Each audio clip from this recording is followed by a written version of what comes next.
Bueno, al principio de esta invitación que me hicieron, la cual quiero agradecer profundamente, les quiero comentar simplemente a título personal. Yo fui funcionario judicial toda la época en los jueces, en los tribunales civiles, ¿cierto? Durante toda mi época de estudiante, así que me siento muy próximo a ustedes. Soy un juzgado, se podría decir. Me pidieron, ¿cierto?, que hablara de los procedimientos de reorganización y liquidación de la empresa deudora, que es una ley que va a derogar absolutamente la ley 18.175 y que va a entrar en vigencia muy pronto, como lo vamos a ver, y que los va a poner a ustedes de cabecita a estudiar, ¿cierto?, estos nuevos procedimientos, porque aparentemente, ¿cierto?, constituyen un cambio paradigmático y van a modificar sustancialmente lo que ya existe. Digo aparentemente porque yo tengo una opinión muy crítica de esto y creo que es en sola apariencia. A mi juicio se trata un poco de maquillaje, ¿cierto?, jurídico.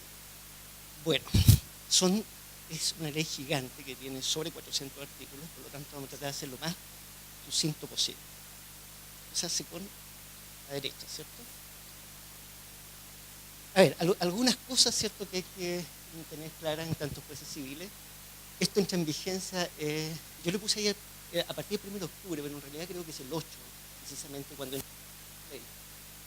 Es una ley bastante rápida, en cuanto a su promulgación fue 1 año 6 meses, cosa que podría llamarnos la atención de que un cambio paradigmático tremendo en los procedimientos concursales se haya logrado en tan poco tiempo, en 1 año 6 meses de elección en el Congreso.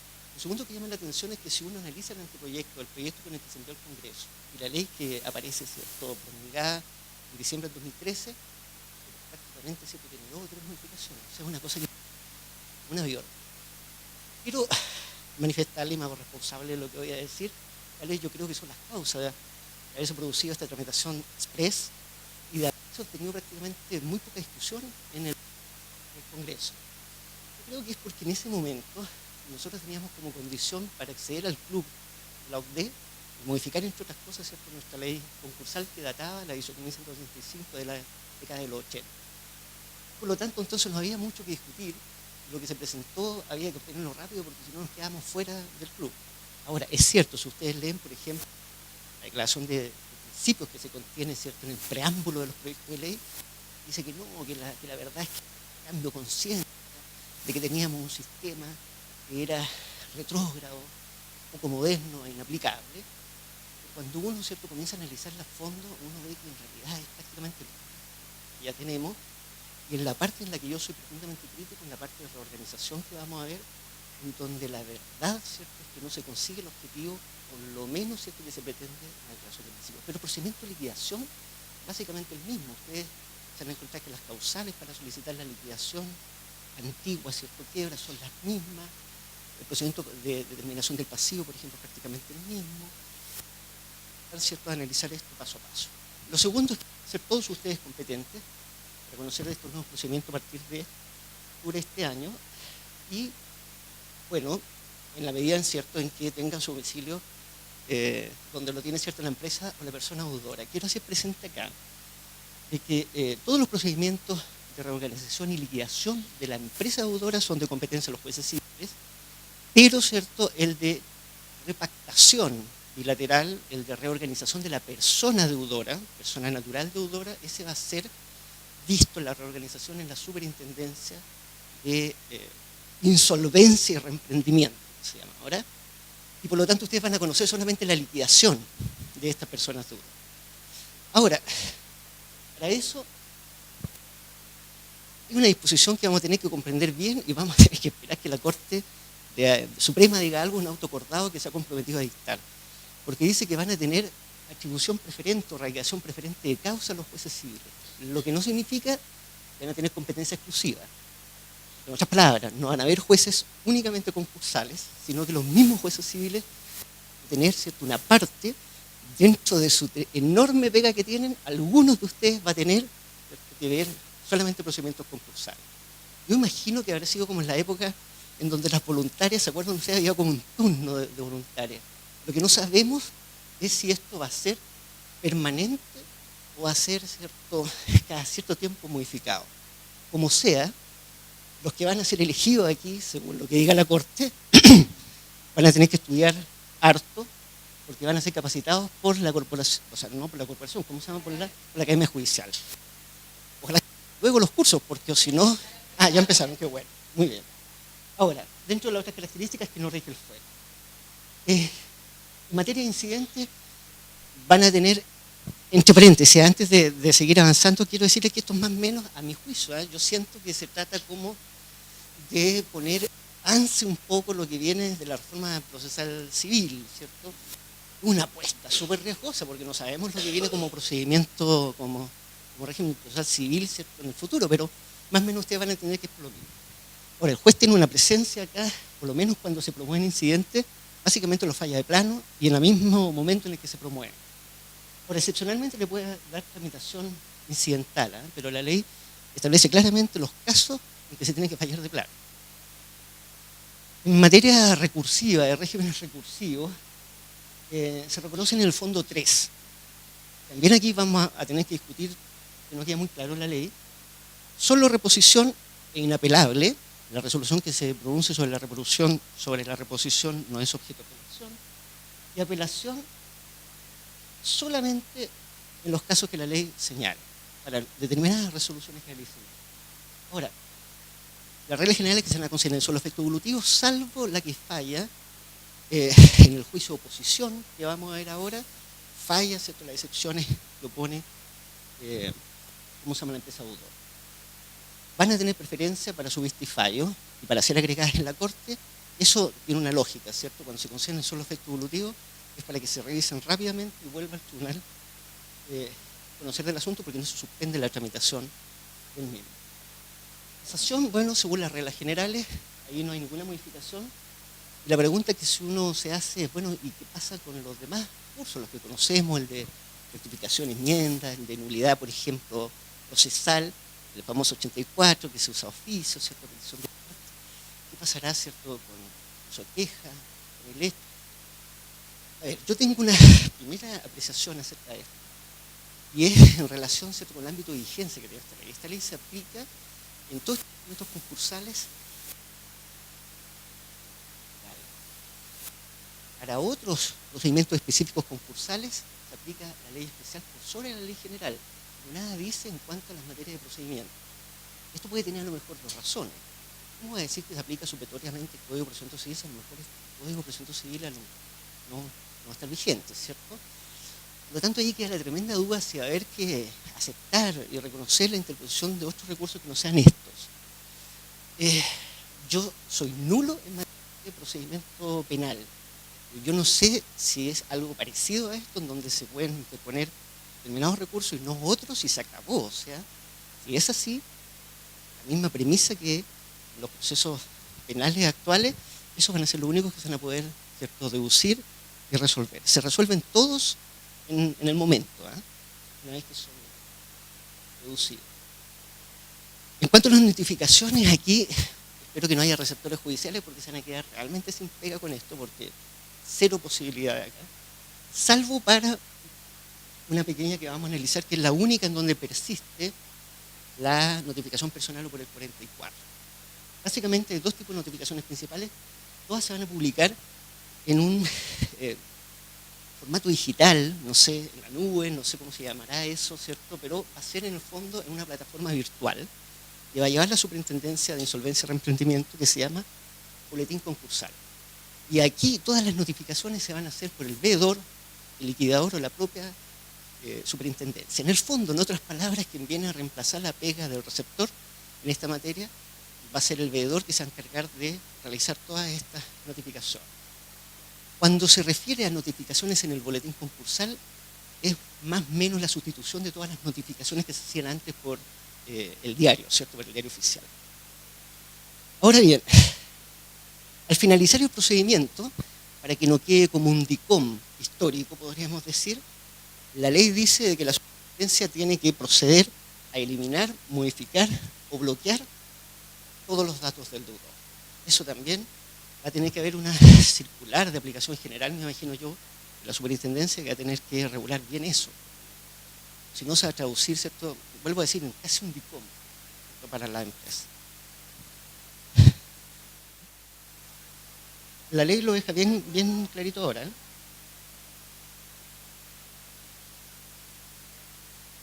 ¿Sabe usted que la ley lo deja súper clarito ahora? Desde su inclusión en el boletín concursal se entienden notificados desde ese mismo momento. Son plazos de días. Cuenta a partir del día siguiente los distintos plazos que establece, por ejemplo, para impugnar. Se publica para impugnar, ¿cierto?, un crédito, se publica en el boletín comercial 8 días, ¿cierto?, para hacerlo desde la publicación en el boletín comercial. Ahora, la otra vía de notificación va a ser el envío de correo electrónico, y eso justifica que en todas las presentaciones que haga el deudor, los acreedores, los terceros, ¿cierto?, se obliguen a colocar el correo electrónico en la primera presentación que hagan, ¿cierto? Ahora bien, esto se entiende efectuado desde el envío del correo, lo que significa, por lo tanto, que hay que tener mucho cuidado en mantener limpiecito, ¿cierto?, nuestro correo electrónico, no lleno, ¿cierto?, para que no se reboten, porque se entiende, ¿cierto?, la notificación verificada, ¿cierto?, legalmente desde el momento del envío.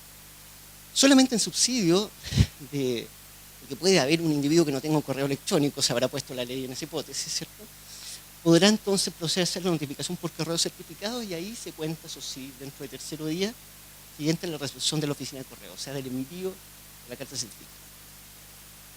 La pregunta es, bueno, ¿y qué pasó con las notificaciones personales, las subsidiarias, la notificación, no sé, por el Estado, la notificación por aviso, en el caso, ¿cierto?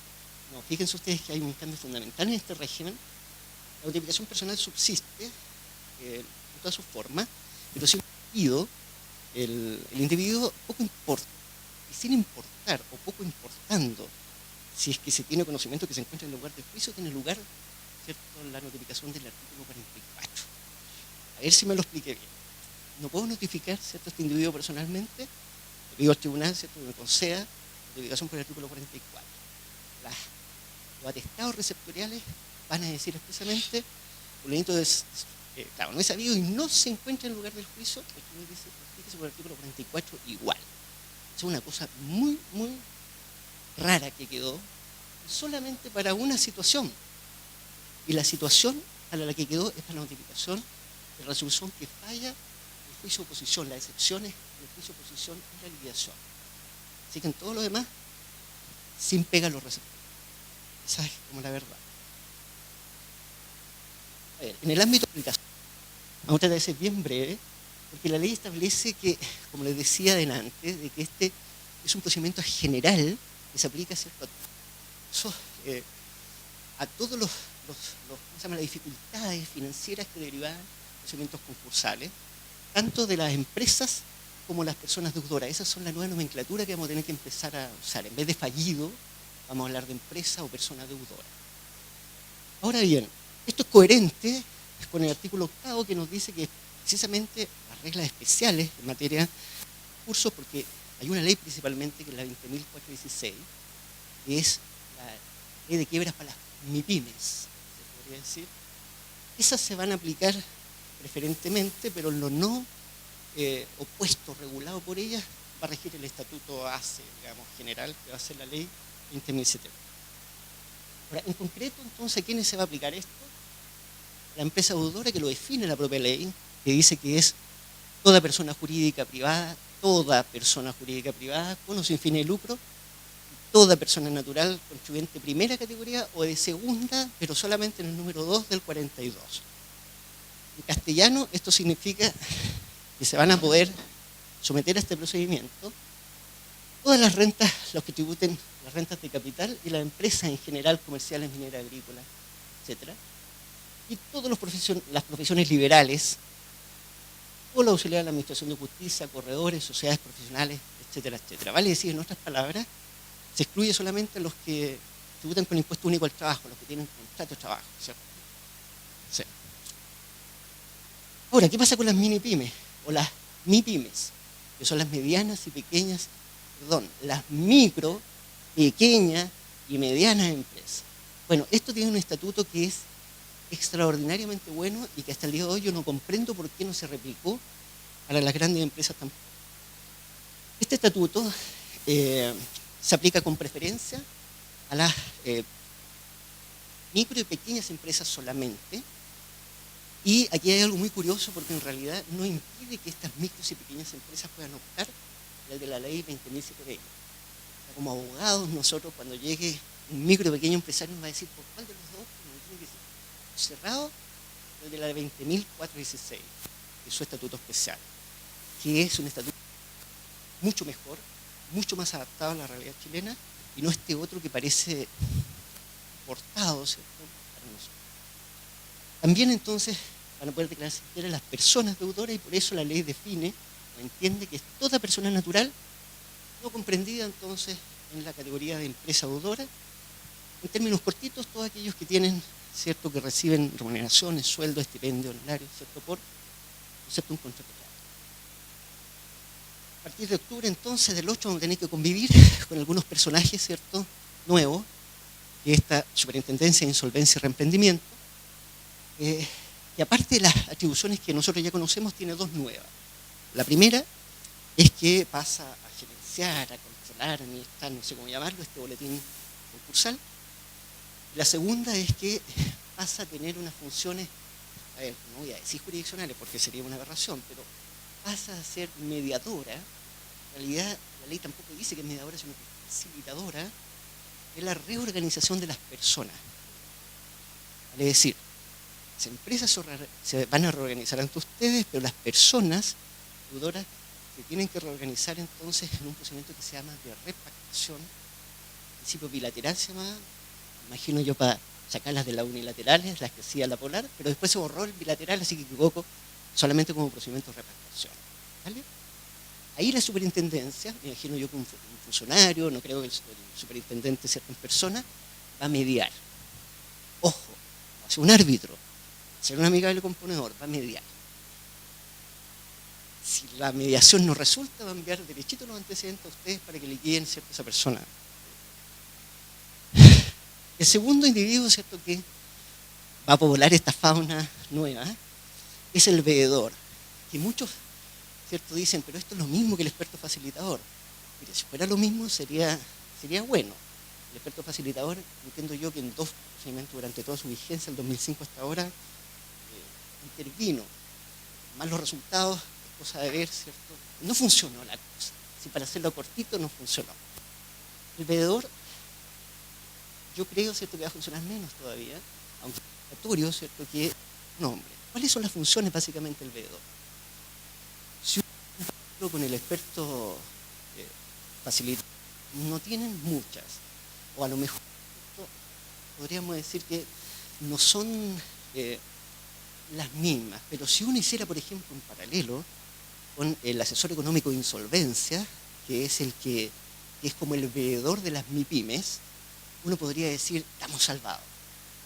El asesor económico de insolvencia es un tipo que va donde el micro y pequeño empresario lo ayuda, interviene, entre paréntesis, ¿cierto?, la empresa, le dice, mira, tú tienes estos problemas aquí, estás teniendo fugas por acá, le ayuda a hacer un plan de reorganización, negocia con los acreedores la adopción de ese plan. O sea, es un tipo, ¿cierto?, que se gana muy bien sus pesos, porque ayuda muchísimo, ¿cierto?, al micro y pequeño empresario. El veedor, en cambio, no tiene esa función. El veedor, si pudiéramos hablar en lenguaje infantil, podríamos decir que una cruceta carecueta. Lo que hace este tipo, en el fondo, es que todos los actos que realiza esta empresa en proceso de reorganización los tiene que publicar. Tiene que publicar en el boletín comercial. Todo. Lo que se le ocurra, lo tiene que publicar en el boletín comercial. Ayuda a la elaboración de un plan de reorganización, de un acuerdo de reorganización. Lo que hace, sí, es, la ley le dice que interviene. En realidad tampoco actúa como interventor de la forma que nosotros lo conocemos. Bueno, ¿qué mierda le hace entonces?, dirá uno. Cobra, supuesto, no poco. Los horarios están establecidos en la ley. Lo segundo que va a hacer este veedor es, aquí siéntense, bueno, están todos sentados porque van a caer de espanto. La función de él es emitir un informe acerca de algunos puntos que la ley le señala, y que son 2 puntos en general. Uno, le tiene que decir si lo que propone el acreedor es posible de cumplirse, la empresa deudora, perdón, es posible de cumplirse, y en el caso que no sea posible cumplirse, ¿cuánto tendrían los acreedores si se fueran a liquidación? Esas 2 cosas informan, pero resulta que la misma ley dice que si no emite el informe, vota igual a la ley. Entonces uno queda con la sensación, ¿por qué sirve la cosa? Bueno, se le van a aplicar, por supuesto, algunas sanciones, la superintendencia, no sé par de chilitos, supongo, un reto le irá a llegar, una multa, no sé, pero nada más. O sea, muy raro y es muy poco el dinero que se le ha asignado para su servicio. Este otro personaje es el auditor independiente, pero no cualquiera, sino inscrito en la Superintendencia de Valores y Seguros. Y esto, cierto, sí que realmente es más incomprensible que la situación, porque este auditor independiente lo que tiene que hacer fundamentalmente es elaborar un informe a partir de una información que le da el propio deudor. Es decir, el deudor viene y le dice, mire, esta es mi situación, el tipo lo escribe, con eso se presenta para, por ejemplo, el nombramiento de un veedor, luego, ¿cierto?, para darle curso a la demanda.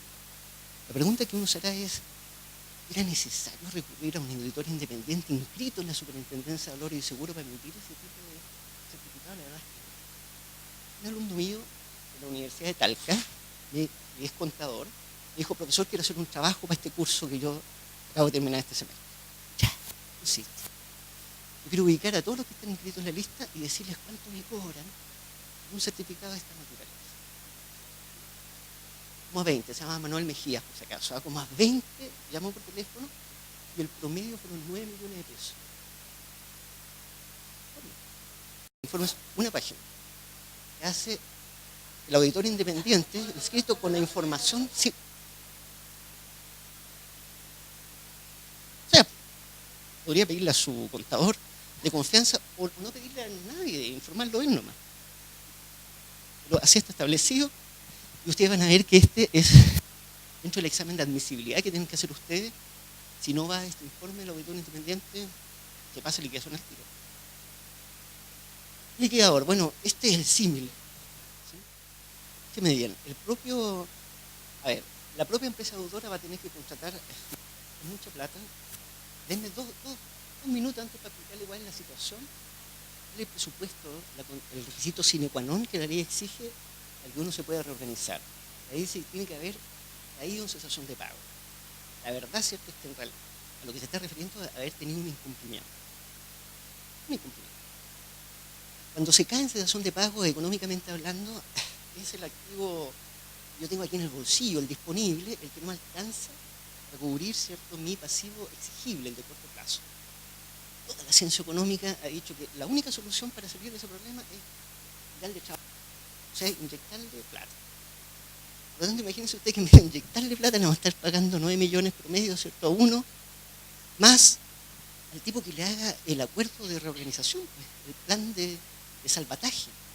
Que si no lo puede hacer solo, lo va a tener que hacer, ¿cierto?, contratando un abogado o algún ingeniero comercial. Algo va a tener que hacer porque si no, su acuerdo va a ser un fiasco y se va a ir directo a liquidación. Si quiere ahorrar y no contar con alguno de estos diputados, se va a ir directo a liquidación también. Bien, el liquidador es el símil, ¿cierto?, del síndico, en el fondo. Pero es en el proceso de liquidación que se encarga, ¿cierto?, de liquidar todo tipo de bienes, ¿cierto? Existía ya, pero ahora se le dan atribuciones mucho más fáciles. Y esta otra vergüenza más que el comité de acreedores, que cuando se acepta el plan, el acuerdo de reorganización, dice, ya, ahora entonces vamos a ver quién observa y se cumple el plan. Bien. Nombremos un veedor, no queda claro si puede ser el mismo u otro, y a ese veedor hay que pagarle honorario, o bien mejor nombremos una comisión de acreedores de nosotros mismos, los que aprobamos el plan, y discutimos cuáles son los honorarios que nos van a pagar. Impresionante. Bien, entremos entonces a ver. Este es un esquema más o menos rápido de lo que es el procedimiento de reorganización. O sea, si yo tuviera tiempo, les explicaría la vergüenza, ¿cierto?, que a uno le produce decir que esto es una modernización. Si nosotros comparamos, ¿cierto?, con algunos estatutos sobre los cuales se inspiraron, los estatutos concursales de nuestros mismos colegas de la OCDE, nada que ver. Una cosa impresionante. En términos generales, ¿cierto?, el deudor, vamos a ver que solicita acogerse, se nombra al veedor, lo vamos a explicar después, se dicta una resolución de reorganización por ustedes, por los jueces, previo examen de admisibilidad que ustedes van a realizar, inmediatamente se abre, ¿cierto?, un periodo de protección financiera concursal que se llama, vamos a tratar de definirlo como un tiempo que la ley ha considerado necesario para que se pueda elaborar un buen plan de reorganización, en el cual, ¿cierto?, tiene que elaborarse el plan, negociarse, porque la Junta de Acreedores, al circo romano, ¿cierto?, van a estar, la declaran viable o no, en una audiencia única en donde van a votar el acuerdo. Hay acuerdo, entonces, se cumple el acuerdo y se nombra a esto un veedor a la comisión de acreedores para que verifique que se cumpla, si no, inmediatamente liquidación. En paralelo, como dentro del certificado que tiene que acompañar ¿cómo se llama? La empresa deudora que emana de este, no experto, ¿cómo se llama? Se me olvidó ya, pues el auditor externo independiente. El objetivo principal es que diga cuáles son sus acreedores, cuál es el correo que tienen, cuál es la naturaleza de su acreencia y cuál es el porcentaje que representa el total del pasivo. Eso, en el fondo, es el certificado, que yo se los puedo mostrar después. Por lo tanto, entonces, adivinen lo que se le ahorró inmediatamente, ¿cierto?, en el procedimiento de quiebra, que era el periodo del pasivo. Si con el certificado dice, estos son todos mis acreedores, la ley ha establecido que si todos los acreedores están de acuerdo, precisamente, ¿cierto?, con el certificado, entonces no tienes que verificar, porque ya están verificados. Y solo los que no estén de acuerdo van a tener que verificar en un procedimiento que no tiene que ser de 25 días. Vamos a explicarlo enseguida. No, sí, bueno. Aquí yo les voy a mostrar, entonces vamos a diseccionar y les voy a mostrar esta parte primero, que es donde ustedes tienen mayor intervención. Y esto comienza, ¿cierto? Ya comienza podríamos decir, ¿cierto?, un olor a siglo XXI. Porque aquí, primero que todo, si la empresa debe ser patrocinado por un abogado habilitado, esa es la profesión, eso no queda claro. Pero yo estoy aplicando la ley 18.120, de comparecencia en juicio. La cosa es que para presentar, entonces, para abrir este procedimiento de reorganización, hay que bajar del sitio web un formulario o bien recurrir, ¿cierto?, al tribunal donde ustedes van a tener en el mesón esos formularios.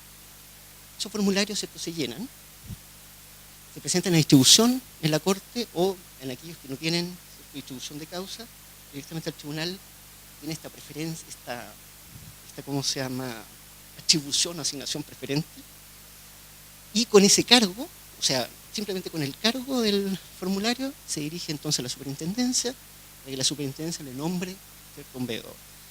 Tampoco queda muy claro si la superintendencia va a mandar ella misma al tribunal, el informe se lo va a devolver al deudor, de que vaya, ¿cierto?, enseguida e ingrese todos los antecedentes al tribunal. Va a ser como un requisito de, podríamos decirlo, un requisito de admisibilidad, ¿cierto?, para la presentación de los documentos de la demanda.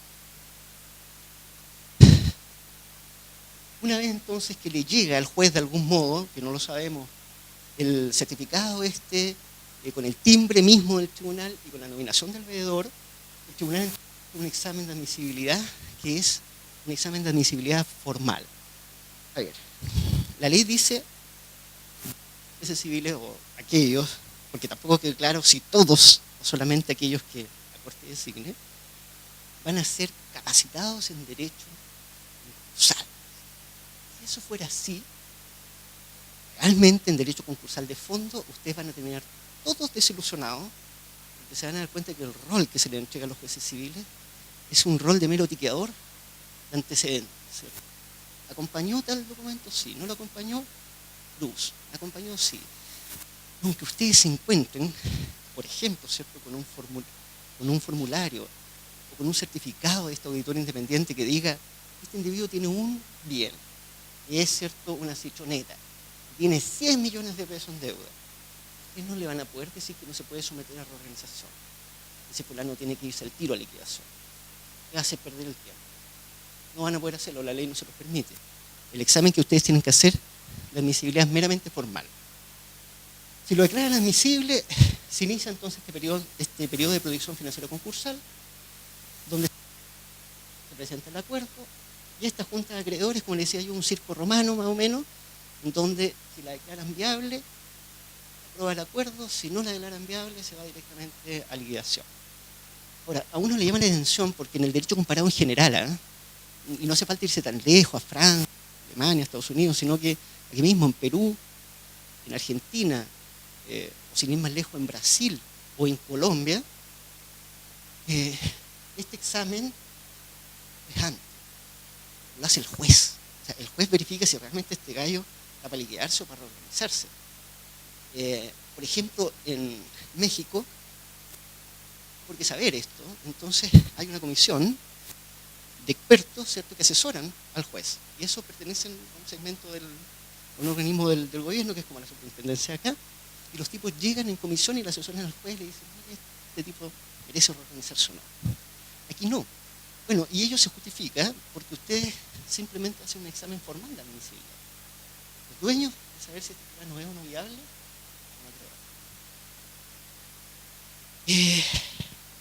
La segunda patita, que está más abajo, bueno, esto van a tener que tener presente, yo les voy a dejar este PowerPoint si quieren, ¿eh? Pero esto tienen que tenerlo presente cuando dicten la resolución, porque todo esto tiene que llevar la resolución. Me gustaría que pasáramos a esto de la protección financiera concursal rápidamente. Ahí está lo que habíamos dicho, que es el periodo de tiempo que la ley, ¿cierto?, fija mínimo 30, máximo 90 días para que el deudor, ¿cierto?, pueda elaborar un buen plan de reorganización, que básicamente, ¿cierto?, llena de facilidades y prohibiciones, ¿cierto?, a la empresa deudora. Facilidades. Se suspende, ¿cierto?, la ejecución y se prohíbe iniciar nuevas ejecuciones durante este periodo. Se mantienen los contratos en curso. Qué interesante. Pero vamos a ver que hay una sanción impresionante. ¿Qué quiere decir esto? Por ejemplo, imagínense la deudora y que el galpón, ¿cierto?, en donde estoy explotando. Entonces, por supuesto, que ahí en cesación de pago, uno de mis acreedores impago, el arrendador. A 2 meses, 3 meses, protección financiera concursal, no puede, ¿cierto?, el arrendador, invocando sometimiento al plan de reorganización, solicitar la terminación de contrato de arrendamiento por no pagar. Si lo hace, dice, la sanción es que vamos a inventar una séptima clase de créditos. Vale decir, usted no va a ser balista, sino que va a ser ultrabalista, porque entre paréntesis hay una sexta categoría de créditos que se crea. Esta es la séptima. O sea, si lo figuramos con una cola de tipo esperando pagarse, él va a ser el último. Esa es la sanción. En otras palabras, le dice, mire, piénselo bien. Si este gallo se va a liquidación, usted a lo menos se va a poder cobrar en el 5.º lugar como balista. Pero si le pone término a este contrato, va a estar en el 7.º lugar. ¿Saben por qué, entre paréntesis? Porque el 6.º lugar lo constituyen las personas relacionadas al deudor. Y eso se pagan al final de los balistas. Pero esto se paga al final de las personas relacionadas al deudor. O sea, una séptima clase de crédito ultra balista, le podría decir. También se mantiene a la empresa deudora en los registros públicos donde ella esté inscrita. Chile Compra, no sé, en los registros del MOP, del Servicio de Salud, etcétera, en donde licitación. Y aquí hay otra sanción también curiosa, pero para el fisco. Porque no sé si me logran comprender lo que yo les voy a transmitir, pero el fisco, la función principal que tiene, cuidar, ¿cierto?, los fondos públicos, dónde se invierten, etcétera, etcétera. Fíjense ustedes que si hay una empresa, ¿cierto?, que está en procedimiento de reorganización, el fisco no lo puede ni suspender la participación en estos registros, ni tampoco radiarlo, eliminarlo. So pena de tener que indemnizar los perjuicios a esa empresa deudora, con lo cual, ¿cierto?, se configura una falta de servicio. Y es la responsabilidad extracontractual del Estado. Y en segundo lugar, mi juicio, ¿cierto?, se configura una situación bien rara porque va a tener que indemnizar la pérdida de una chance, probablemente, ¿cierto?, que ¿qué le va a tener esa posibilidad de poder adjudicarse? Ahora, señalado el fisco ahora, usted va a permitir que un tipo que está, ¿cierto?, reorganizándose en cesación de pago, que está tratando de sacar la cabeza del agua, no sé, si gana una licitación a proveer de poroto a la Junji, por ejemplo, va a ser súper difícil, ¿cierto?, la decisión que va a tener que tomar el Estado. Sí queda claro que no puede sacarlo ni suspenderlo, ninguna de las dos. estar sujeto entonces básicamente a 3 medidas cautelares. La primera de las medidas cautelares es que no puede gravar ni enajenar, ¿cierto?, los bienes esenciales hasta un determinado monto, y este monto es el 20% del activo fijo contable. Más allá del 20% prohibición, hasta el 20% con autorización del veedor. Ahí tienen una pega del veedor para autorizarlo a enajenar. Tampoco puede contratar préstamos más allá del mismo 20%, pero esta vez del activo, o sea, del pasivo, perdón, contable. Y esta, que es la más impresionante, que no se puede, durante el periodo de provisión financiera concursal, modificar los estatutos sociales o el régimen de poder. Aquí fíjense ustedes, se da una impresionante, porque cuando uno estudia un poquitito de ingeniería jurídica societaria, ¿cierto?, en este aspecto, uno se da cuenta que todos los regímenes comparados,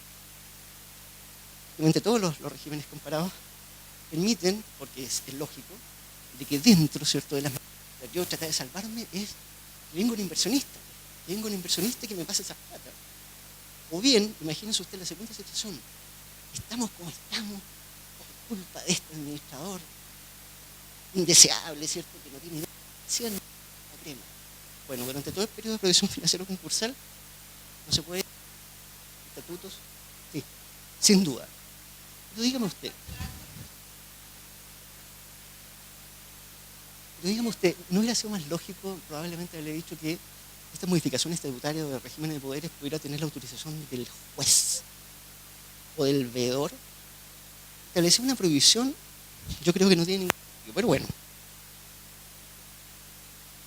Claro, convenientemente yo creo que ustedes van a tener que señalarlo en la resolución en cuestión, pero si no, se aplican, ¿cierto?, porque son elementos de la naturaleza de la ley que se integran, digamos, a esta parte del procedimiento. Se van a aplicar de pleno derecho. Como son prohibiciones, por lo demás, la sanción va a ser la nulidad absoluta. No hay nada que hacer. Para la determinación del pasivo, yo les decía que va a haber 8 días para verificar, más 2 días para que el veedor publique en el boletín comercial, 8 días para objetar, 2 días para que el veedor publique las objeciones. Si no hay objeciones, que tienen por reconocido, 5 días para que el veedor confeccione la nómina, y luego una audiencia única para resolver todas las impugnaciones. Aquí hay un monito que tiene un signo de interrogación, porque acá la ley entendió que el veedor, una persona, tenía que hacer algo, ¿cierto?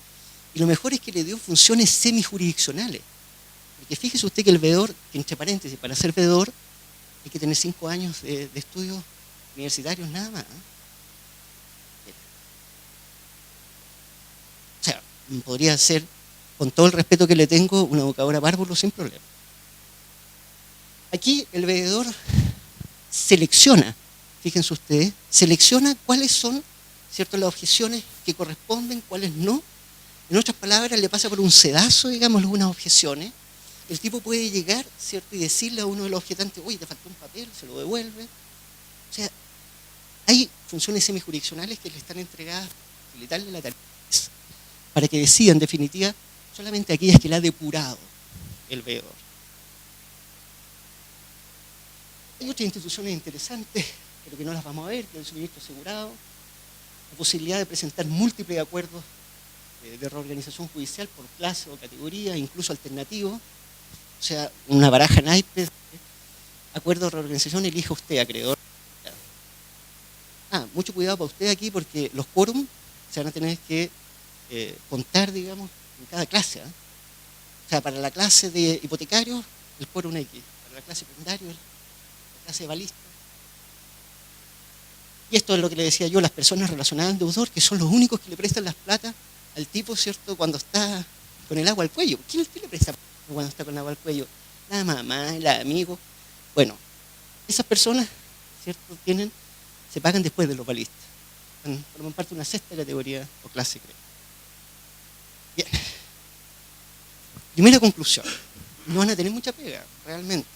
Van a estar bien frustrados, porque se van a dar cuenta, ¿cierto?, de que a lo mejor las condiciones no están dadas para que una empresa permanezca 90 días en esta cosa tratando de reorganizarse, porque usted sabe, con los antecedentes, que este gallo está para liquidación, pero no van a poder hacer mucho.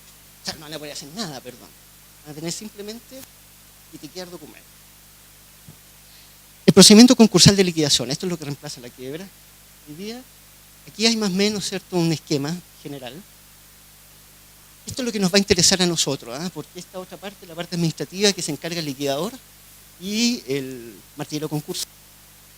Y aquí está el proceso de determinación del pasivo, que es exactamente igual a que ya conocemos, cuando esto se inicia por liquidación, no cuando es consecuencia de una reorganización frustrada, porque ahí el tipo ya adelantó toda la pega, si ya reveló cuál es todo su pasivo. Metámonos acá al juicio de oposición, y esta es la penúltima, claro.